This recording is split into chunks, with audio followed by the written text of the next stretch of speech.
Yo, yo, what's going on, guys? Welcome to a brand new week and welcome to a brand new edition of what we call the Shifting the Culture podcast, where we talk about the different artists and different events that have and still continue to impact this culture that we know and love as hip hop. I'm your host, the vegan you believe in, Conscious Kurt, aka the professor in the flesh as always. And this is the Evil Genius, aka Khan Evil, aka King Khan, live and direct. Direct in full effect. What's going on, bro? Not man, just trying to fight this cold. Has been kicking my ass the last few days, but other than that, I'm all right. I'm hanging in there. Ah, fuck, that sucks. Yeah, it's time of the year. Everybody be getting sick. Yeah, pretty much is going a lot of shit going around. So just trying to trying to get better, try to do what I can, and try to get healthier. So, but it's been a pain in the ass though. Yeah, getting sick, it always happens at the worst fucking time. You're about to go on a vacation, you're about to go like to a big event or whatever. Yeah, that shit fucking catches up on you. Yeah, for real. So hopefully, I only got like another day or so, and then hopefully that'll be the end of it. But yeah, it's been annoying to deal with. Yeah, being sick is never fun. I just learned from being sick throughout my life is just attack that shit as early as possible. Yeah, I know. Normally I do, but nothing that I normally do is working this time around. So I guess it's a bit more intense. Yeah, possibly, but hopefully you get back on your feet soon because, yeah, that being sick shit is for the birds. Yeah, thank you, man. I appreciate it. No problem, but let's jump right into our current hip hop news. Is this past Sunday, we had the Grammys taking place from Los Angeles, and surprise, surprise, they did not broadcast any of the hip hop categories on the broadcast. But with that bullshit aside, there were some positives that came out of the show. And the number one positive that I want to speak about today is the homie Killer Mike winning Best Rap Album from Michael. And to say that he was ecstatic and fucking happy when he got that award is a fucking understatement. And not only winning Best Rap Album, he swept every category he was nominated for. So, round of applause to the dude Killer Mike, repping for Atlanta, repping for the real hip hop, and I can't be any happier for the dude. Yeah, shouts out to Killer Mike. It was great to see. It was long overdue. I thought this was actually his first Grammy, but I didn't realize that he actually won a Grammy with Outkast from, I believe, the whole world back in the day when that song came out. So, shouts out to him for coming full circle and winning a Grammy on his own. And coming out of the shadows of Outkast. So definitely a long overdue for him to get acknowledged in the hip hop game. And people who say that he shouldn't have won, I don't even think they listen to the album, because when you think of a Grammy nominated or a Grammy award winning album, that's the kind of depth or the kind of music you expect to hear on a Grammy nominated album. So I felt like it was he definitely deserved to win over the other nominees in the category. So yeah, I was happy to see him at least get his shine for a moment, even though they try to ruin his night though.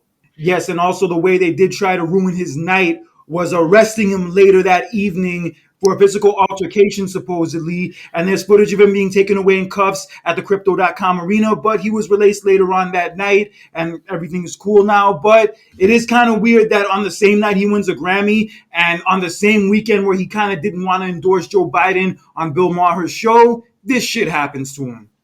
But who Yeah, knows? Who knows? yeah, there's a lot of funny coincidences, and I've always loved Killer Mike because he's always spoke out politically, and one of the only rappers that actually speaks out against the government and what's right and what's wrong.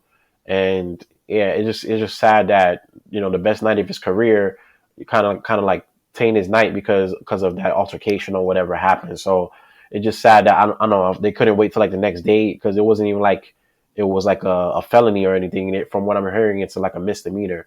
So really, like, they had to carry her away in cuffs, like, and they televised that, but they can't televise him winning the award. That's funny how that works. And also another funny thing, Will Smith slapped Chris Rock on live television in front of everybody. They still let him go back and sit at his seat and still won a fucking Oscar later that night. But yet when Killer Mike's not even seen doing anything, they arrest the dude. Fuck kind of shit is that? Yeah, it's because I would say Will Smith is quote unquote how do I put this politically correct? I guess Will Smith, they don't look at him as a threat to what they have going on to the establishment. And Killer Mike has always spoke out against the establishment and doing what's right and what's wrong. So I don't know. That's just how I look at it. Yeah, some clown ass shit. Major league clown ass shit. But let's not dive too deeply into the negative bullshit that surrounded his night. Let's talk more about the positive stuff, as he did finally achieve that goal of winning Best Rap Album, and it was well deserved. I even went on this podcast many a time and said that album should be the one that does win, because as a body of work from start to finish, and not to mention the production, the song topics, the material, the collaborations, you fucking name it, that album was a fucking masterpiece, and it deserved to win that award and every other award it did win. So shout out to Killer Mike. Regardless of what the police try to do to you that night or what people think of your political views, no one can ever take that away from you. You earned it, my dude. Yeah, you definitely go down in history, and yeah, they can't. Even though they try to mess up his night, you still went down as the winner and went took home 3 Grammys that night. So shouts out to him, much deserved, and yeah, it definitely was. I don't see anything wrong with him being named the album of the year. It definitely deserved it. Of course he deserved it. I don't know who the fuck is saying that he doesn't deserve it. And if people are saying he doesn't deserve it, they need to get their fucking ears checked. Yeah, some people said Travis Scott. Some people were saying, "Oh, we never heard of Killer Mike." Well, you lose all type of hip hop credibility if you said that you never heard of Killer Mike. Because if you are a hip hop head, then you should know Outkast. For me, being one of the best groups of all time, and you would know that Killer Mike was embedded within that group, almost like kind of like a third member of Outkast, if you want to look at it like that. But like to say that he shouldn't have won, like you could tell that people they just like to talk and run their mouth online, but they don't really know what the hell they're talking about, especially when it comes to hip hop. So I don't want to hear them say anything about that. So I don't know. I think the right person won. That's how I look at it. Yeah, as much as I love Nas, because Nas was also nominated, Michael was the better album, Yeah, man. it was. In this case, the Grammys got it right. The right person won. Although they got it wrong with not broadcasting the categories, but that's another story. They got it right with that pick, so I'll give them that.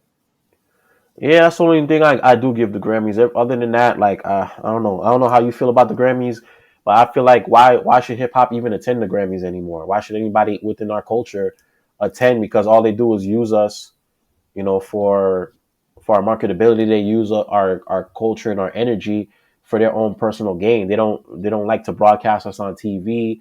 They when we're having a speech, they kind of try to cut us short, and the people who should win never win. Like I don't understand how SZA didn't win album of the year. I don't get that. Her album was for 10 weeks in a row was a #1 album last year, more than any of the other nominees that were nominated for album of the year. But guess who won album of the year?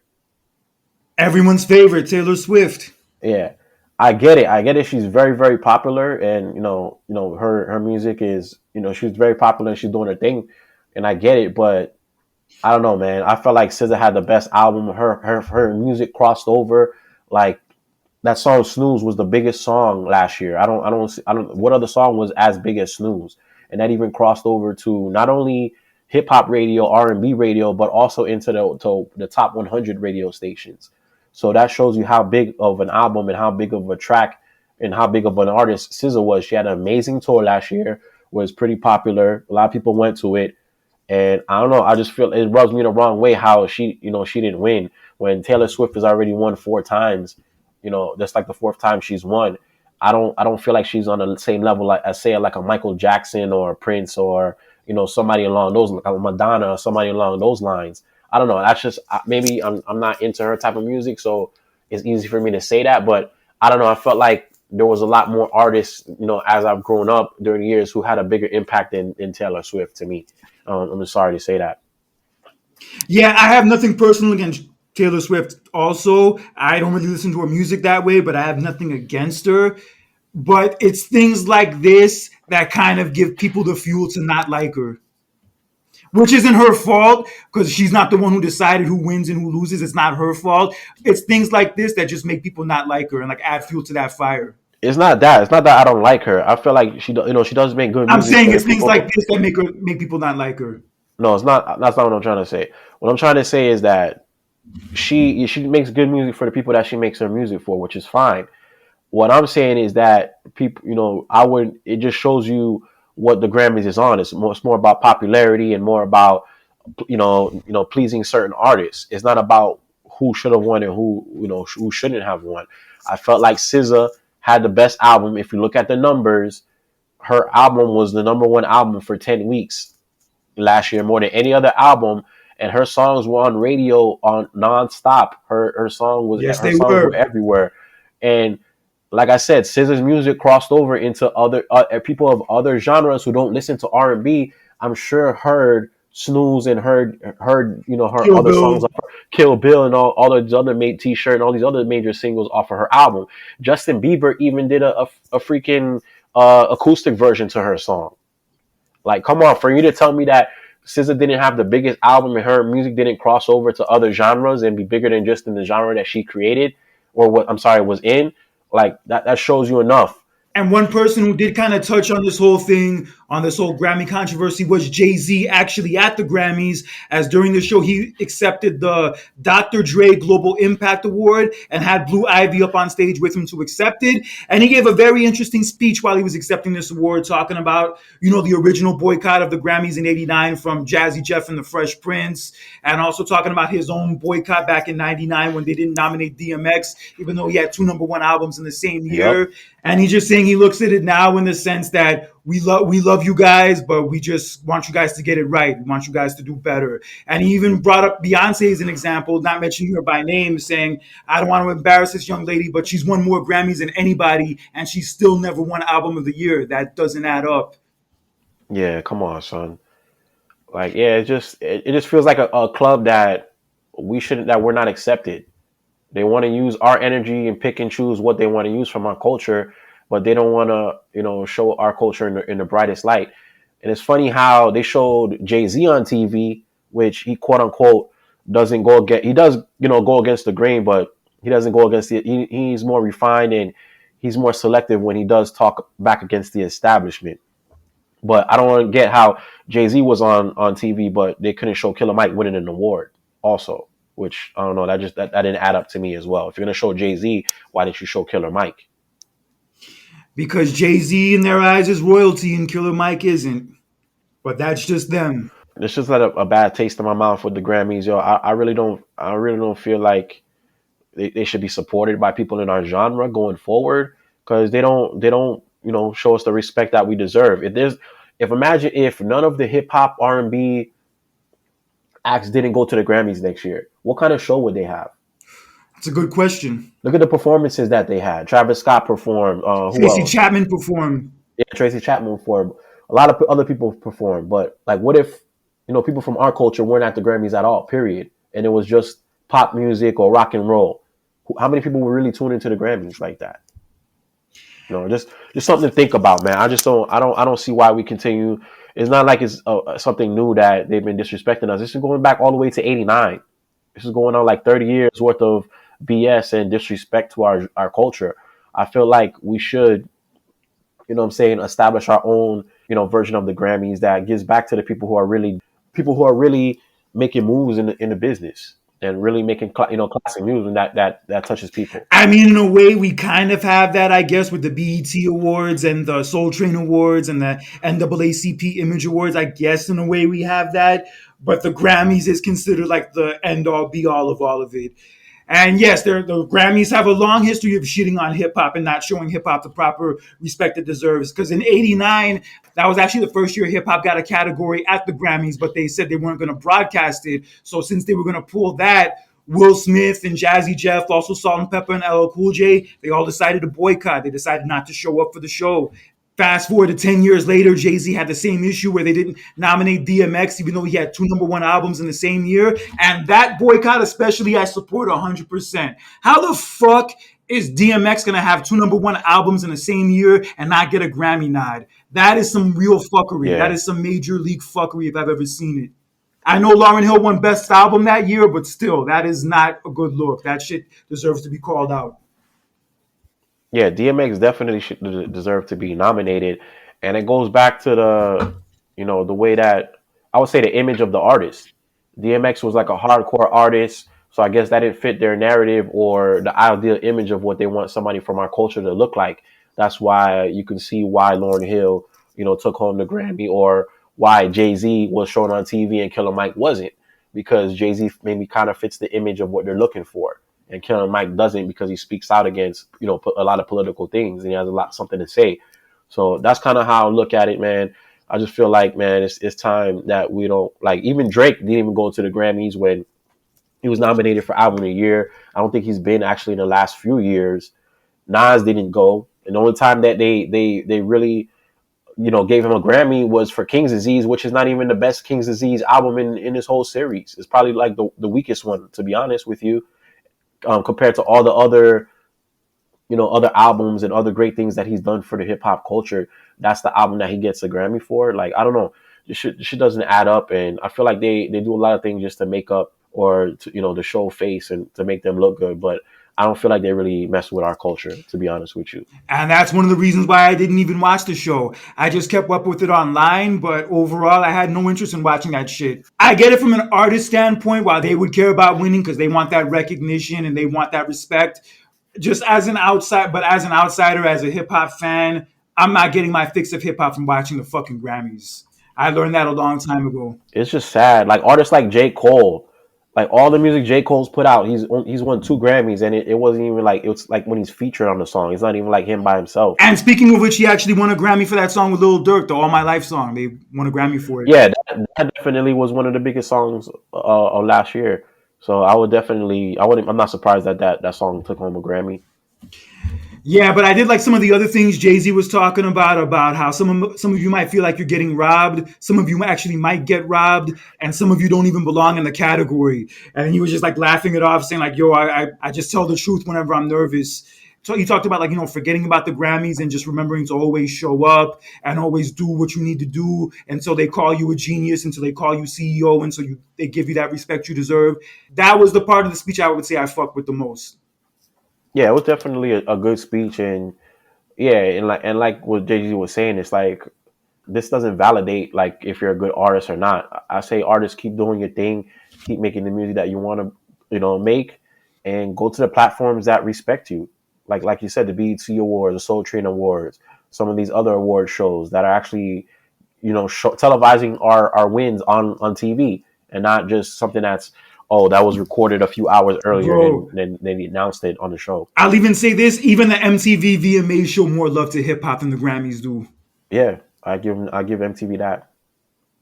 They understand who runs society, who runs the pop culture. If you want to say, if there's no hip hop in pop culture, there wouldn't be a lot of things that we look up to and enjoy. Yes, and some of the pioneers of that hip hop culture and making it mainstream and making it popular were Run DMC, whose documentary "The King from Queens" dropped this past weekend on Peacock, and I just actually watched it a few minutes ago before we got on, and I have to say, it's some very compelling shit. Just learning about their backstory, learning about how Run and DMC first got together, and how they first met Jam Master Jay, and how they first got into the music industry, and then obviously how they blew up, how they became pretty much the first rappers to, cross over and become commercial.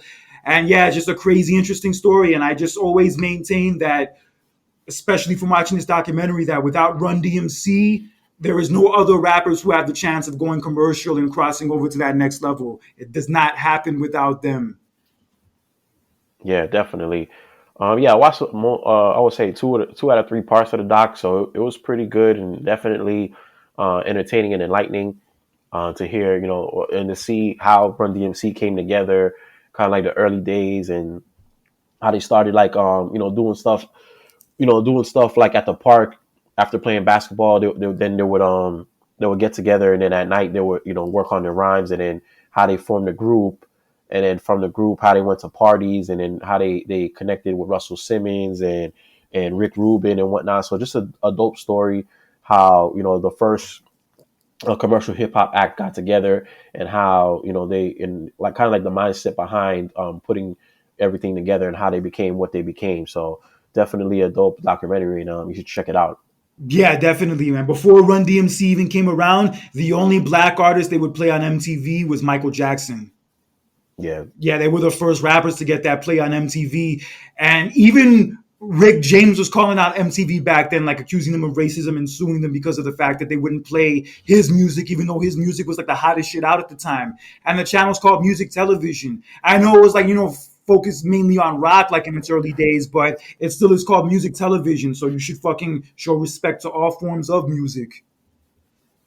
Yeah, and I feel like Run DMC, what helped them out as well, just to become become so popular, is because they had that rock influence into their music, and even collaborated with Aerosmith, and the producer like Rick Rubin, had a background in rock and roll. So yeah, all that's put together, it's what created the crew Run DMC. And yeah, it was dope to hear their story and to see where they came from, and to how their legacy is lasting, what, 30, 40 years later. So it's dope to see that, and how Adidas wasn't like that much of a household name. Like, people knew it, but people weren't wearing it like it was Nike. And for them to get like one of the first hip hop endorsement deals, and to take Adidas to like a whole nother level. Like, when you see those three stripes, you think of Run DMC, and you think of the shell toe Adidas and whatnot. So they're definitely, they go hand in hand with Adidas, Run DMC. Yeah, before Nelly's Air Force Ones, there was Run DMC's Adidas. And yo, I fucking love that track. And I like the fact that when they were talking about like how the deal came together, the reason why we signed them to endorse our shoes is because they fucking love our shoes.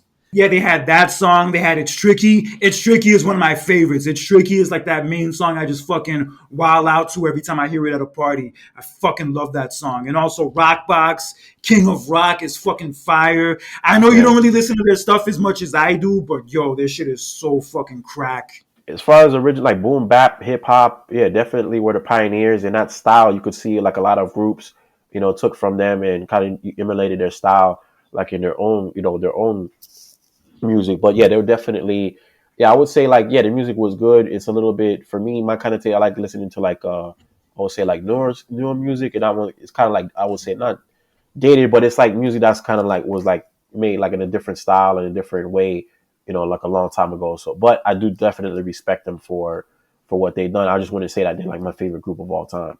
I definitely respect them for being from Queens and taking hip hop to a whole nother level. I definitely respect them for that. Yeah, I get that. I mean, and obviously, when the main thing that made them stand out the most was their look, like the leather jackets, the hats, DMC's glasses, the gold chains. They were like the first ones to like really emphasize like how much your look mattered and how your look was what would make you stand out. I was even DMC for Halloween one year. Yeah, it's just dope how they left a lasting legacy all these years later, and how they were great at marketing, and how they know how to use the influence to make them into as big as what they became. So definitely got to respect them for that and everything that they've contributed. Yeah, and an interesting thing they talked about on the documentary was how the Beastie Boys were basically the white version of them. Yeah, I remember that part. And the Beastie Boys like didn't really face the same resistance that Run DMC initially faced. Like the mainstream audience accepted them right away, but Run DMC it took them a while before the mainstream audience accepted them. Yeah, definitely BC Boys had a leg up on Run DMC because, yeah, like as you said, they didn't have the same obstacles as Run DMC, because Run DMC was black, and they came from the hood out, you would say. So the BC Boys, yeah, kind of like skipped that process, and based on their the way they looked, they definitely were talented and definitely were good at what they did. But yeah, they did have a easier shot to make it than Run DMC had. But it goes to show you how much you got to respect Run DMC for, no matter the obstacles that they had to overcome, they still made it, and they still solidified their legacy. Yes, they did. And one of the songs that really solidified them as household names was the Walk This Way song they did with Aerosmith. That like really put them on another fucking stratosphere. Like they were popular before that, but that song like really took them to Yeah, that was a crossover hit. that song was by far like their peak. That's like that song was like the highest they made it to. But it's funny, like one of the dudes from Beastie Boys was saying on the documentary that Aerosmith didn't help make Run DMC popular. Run DMC helped make Aerosmith popular because Aerosmith wasn't really popping at the time. But then when they got with Run DMC and did that song, that kind of revived their popularity. Yeah, so it just goes to show you Interesting. like the impact that they had, and that was a dope collaboration. How many times have you seen a rap group and a hip hop group, collab like that and make a hit song that crossed over multiple genres and helped both groups like blow up and get to another level. So it's definitely pioneers in their own right, and I love how they had the vision for for collaborate, for being open to collaborate with rock and roll artists and not just hip hop artists. So it was dope to see that. Well, to be fair, this song they kind of had to be pushed into it by Russell Simmons. They were very resistant to it at first, but eventually they went through with it, and the rest was history. But Russell Simmons did maintain that that song, in a way, was kind of the beginning of the end for them, because as hot as that song was and as popular as they were at that point, by the end of the 80s and the early 90s, their popularity kind of started to fade with, like, the rise of NWA and Ice-T and Rakim, Big Daddy Kane, and the style started to change. The style started to become more hardcore, more in your face. And Run DMC kind of felt like, I guess, more PG in a sense. So people were kind of like moved on from them. And it got to the point where they even did like a New Jack Swing album like in the early 90s, and it did not pop off. Did not pop off at Yeah, all. I And don't even then remember that. neither do I. I never even knew they did that shit until I watched the documentary. And then in '93, it started to turn around from them when they did that Down with the King Yeah, album. that was a dope track. They started working with like EPMD. They started working with Naughty by Nature, and they started working with Pete Rock, and that kind of revived their career a little bit and kind of got them back on the right path. Yeah, I love that track. Down with the King is fucking dope. Yeah, it's a fire track. And like I've said this before, it's like groups, artists, they have a run for like a few years, then people get tired of it or they just want to hear something new. So it's dope how, they had their run, they kind of had to play the back seat, kind of observe and see what was going on. And then they came back years later with a new style and they were able to, to leave a mark and come back to the top once again. So, that's what makes a great artist, to be able to evolve, be able to try different things and be able to go back to the drawing board and come up with different ideas. So shouts out to them for being able to do that. Yeah, it's all about adapting, because things are going to change, the world is going to change, and you have to adapt with that change. You don't have to conform to it, you don't have to accept it 100%, but you have to find a way to adapt among it, because it's going to happen whether you Yeah. want it to or not. Yeah. Facts. They had success during those years with that Down with the King album, and then it gets into DMC's drinking and drug problems, because there's like one point where like he loses his voice and like he doesn't know how to deal with it, and then he just starts drinking a lot. He just starts falling apart and like going down the wrong path. And then it gets into the unfortunate murder of Jam Master Jay. And yeah, Yeah. just we've talked about it on the show before a few months ago, but yeah, just a horrible, tragic situation. Super young dude, had a wife, kids, hip hop legend, just got taken from us way too soon. And even after that, like even at the funeral for Jam Master Jay, Run said that we're not going to be Run DMC anymore. That group is retired. Yeah. You can't. If you lose like one of the main parts of the group, it will never be the same. And for them to try to come together and try to recreate that magic, it's damn near impossible. So yeah, it's only right that they, I know they did the hip hop 50-year anniversary, but I believe that they said that was the last performance that they're gonna do. So I think that yeah, it makes sense that they don't want to continue without one big important part of the group. That dude was the heart and soul of the whole act. And yeah, you take that dude away, yeah, it's just not Run DMC. And I get that. They do show footage of them performing at that 50-year anniversary concert in the Bronx in August. That's how it ends. Just a whole whirlwind story, just seeing where they came from, the fucking heights they made it to, the heights they brought hip hop to, and the fact that the two of them are still around today and still thriving and still doing well. It's sad in the sense of what happened to Jam Master Jay, but it's happy to see where the both of them are now. The both of them seem like they're doing well. The both of them seem like they're on the right path. DMC eventually got past his, drinking Yeah. problems and yeah, got back on the right path. And a big way that he was able to do that was his love for comic books, because that's kind of like what his initial passion was before music. And even before going out to perform shows, he would just say to himself, like when he would be nervous and scared, like, what would Peter Parker do? What would Batman do? What would Superman do? And that's what would help him get through, like, those nervous and scary situations. And it's to the point now where he has his own comic book company. Yeah, that's pretty dope. So shouts out to DMC, a full circle moment, and yeah, it helped going back to his childhood passion, kind of helped him get through some dark times. So it was dope to see that. Yeah, I feel that shit. Like I know, and any little kid who like grew up a fan of like comic books or superheroes or wrestling or whatever, they can also relate to that. And yeah, obviously, Run became Reverend Run, and he has his family. He had that reality show, Run's House, for a while. So yeah, both of them are still doing well, still alive, still relatively healthy, and that's a success story if I've ever seen it. And the legacy's still intact. Shouts out to them. And from one set of Queens legends to another Queens legend, today marks a very special anniversary. As our recording, it is the 21-year anniversary of 50 Cent's Get Rich or Die Trying. His major record label debut, featuring production from Dr. Dre and also guest collabs from the likes of Eminem, his G Unit crew such as Lloyd Banks, Young Buck, and Tony Yayo, among others. And this album was fucking huge. It sold over 800,000 copies in the first week, spawned two number one hit singles, one of them being number one for over 2 months. And it was the best selling album of 2003. Not just best selling rap album, best selling album, period. And arguably so, I might have to agree with many people, it is arguably the best rap album of the 2000s. Fucking great, incredible body of work, so many bangers, so many classic tracks, and whether you're a fan of 50 Cent or not, or whatever work he did later, you have to give the flowers to this album. This album is incredible. Just like we talked about Killer Mike's body of work being incredible, this album is every bit as that, possibly if not more. King Khan, what are your memories of when Get Rich or Die Tryin came out in '03, and what did you think of it? The thing that I remember the most is the intro when those quarters hit, when you hear the change, and then you hit that "What Up Gangsta" beat drop, and then the album starts. Like that just sets the tone for the whole album, man. This album was so dope on so many levels because I felt like the game kind of needed 50 Cent at that time. And like this album had everything. It had the commercial hits, it had the street bangers, it had like the hardcore underground stuff, it had, new artists that he was breaking part of G Unit. So there was a lot going on in this album. It had great production. Dr. Dre did his thing. He had the Eminem features.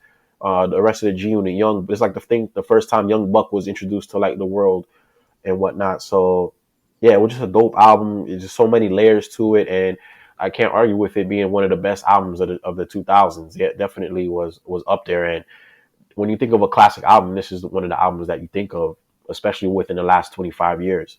Oh, definitely. I can't even think of one bad song on the whole album. There's What Up Gangsta, there's Many Men, there's Don't Push Me, You're Not Like Me. In the Club, even though I got sick of it after a while, In the Club was hot, especially when it first came out. Yeah, when it first came out, I kind of got sick of it because you know how things get when the song is really big, they overplay it. But yeah, definitely when it first came out, it was definitely dope, and people still play that song when it's somebody's birthday to this day. Oh, I'm actually dropping a verse on that beat this week. My diss to the rock, I'm dropping it on that beat. All right, that's what's up. Yeah, man. Other than that, man, like just a dope album. Like I liked if I Can, I like that beat. High All the Time was another dope one. Also got sick of it after a while, but it was dope the first time I heard it. 21 Questions. Oh yeah, 21 Questions. I forgot that was I thought that was another album. But damn. This was on the PIMP was on there too. PIMP, holy shit. Yeah. Also Wangsta, even though it was originally on a Mile soundtrack, it was also on this.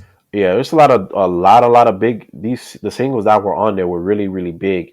And Patiently Waiting, I remember people really loved that song with the Eminem collaboration. And Back Down, I remember Back Down was another popular one too. So yeah, man, this whole album, you can't go wrong. Like you said, pretty much every song on that album was dope, man. Like all 19 tracks, or some like all 16 tracks, were dope. And like you said, it had a mix of everything: hardcore. You got the singles, then you got the underground stuff. So yeah, it touched all the spots that it needed to touch. Yeah, and it's crazy how fucking hot he was at that time. He really established himself as arguably the number one dude in the game pretty much that whole year. I mean, it didn't last pretty much that much longer after that, but in 2003, I don't think there was any other rapper and possibly any other artist, period, that was hotter than 50 Cent. Yeah, there's no lie. So definitely a dope solid album. It would definitely solidified himself as one of the best artists of the 2000s, and solidified him as a legend in the game, a legend from Queens. Honestly, for the run he had and for how great this album was alone, he didn't really need to make another classic album or really even need to make any more music, period, after that. But he did have other albums after that. They all have their appeal in their own way, but nothing he ever did music-wise was ever as good as this. Yeah, definitely. Yeah, definitely. It's hard to top. And I always feel like people's first album is always, well, actually, this wasn't really his first album, The Power of the Dollar, which was like kind of like, there's a lot going on with that album, but this was like his first major. That album was also solid too. It doesn't get enough credit, but it was good too. Yeah, it definitely was, but it didn't get like a mainstream release. This was like his first mainstream release, and I feel like people's first major label debut is normally like their best, their hungriest album. and it has like the more most depth to it. I feel so that's why like Illmatic, Reasonable Doubt, Get Rich or Die Trying, albums like that are the ones that hit the most because that's when the artist is like the hungriest and they're trying to get on. Yeah, and he got on in a major way. He was fucking huge just from that point on. From 2003 on, 50 Cent was a household name. And yeah, In the Club was number one for fucking, yeah, over 2 months. And that video they played nonstop. It was a fun video. I liked it. But yeah, they played that shit nonstop to the point where you did get sick of it. And 21 Questions, I got to say, as a video, I liked more. I think out of all the videos he had for that album, 21 Questions was the best video with Megan Good as like his girlfriend, and she's coming to visit him in prison. Yeah, she was dope. Yeah, it was a dope concept and dope album. Like I said, you can't go wrong with that album. They hit it, knocked it out the park. The production, the videos, the singles, everything, the features. Like there's nothing to complain about it. If you like hip hop, if you like good albums, and if you're looking for everything a good album has to offer, this is the shit that this album has to offer. So if you haven't heard it in a long time, and for some reason if you've never heard it at all, go listen to 50's Get Rich or Die Trying. Good fucking hour use of your time, no doubt about it. Yeah, it still hits like it dropped yesterday. All right, so King Kong, before we get out of here, let people know of some of the upcoming new releases that we have to look forward to. Well, it's been a quiet week because we had a bunch that came out a few weeks ago. But one thing I'm happy to say that we got a new Ryan Leslie album. Yes, He hasn't dropped an yes. album in over 10 years, and because I don't know if you remember, but His like music when got he was hot, stolen. when he Yeah, had the shit his music got stolen or something. stolen, his laptop got lost or whatever, and he gave like a $1 million reward, and he never got it back. I don't know, it was a whole thing that was going on, but he was at his peak, and he lost a good chunk of his music. So, which is the reason why he didn't come out for such a long time.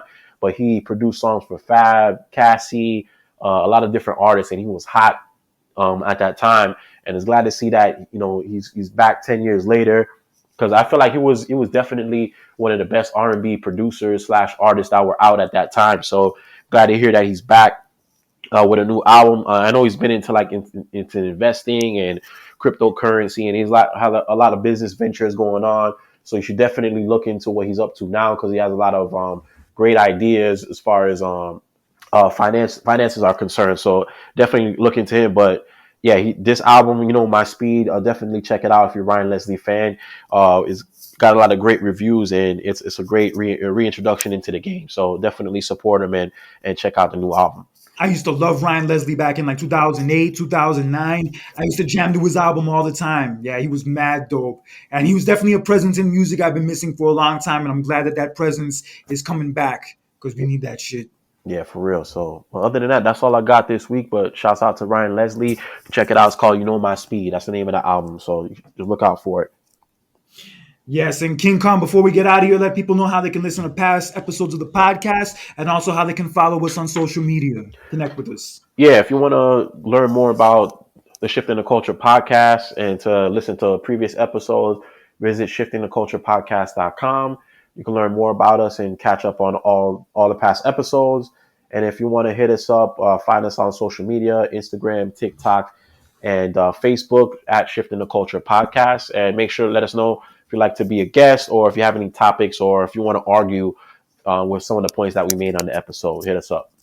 Yeah, if you have any points you want to talk about concerning the Grammys this past weekend, also the Run DMC documentary, and also 50's Get Rich or Die Trying album, leave comments, send us messages, whatever you prefer. Let us know what you think, and we'll connect with you in any way you want.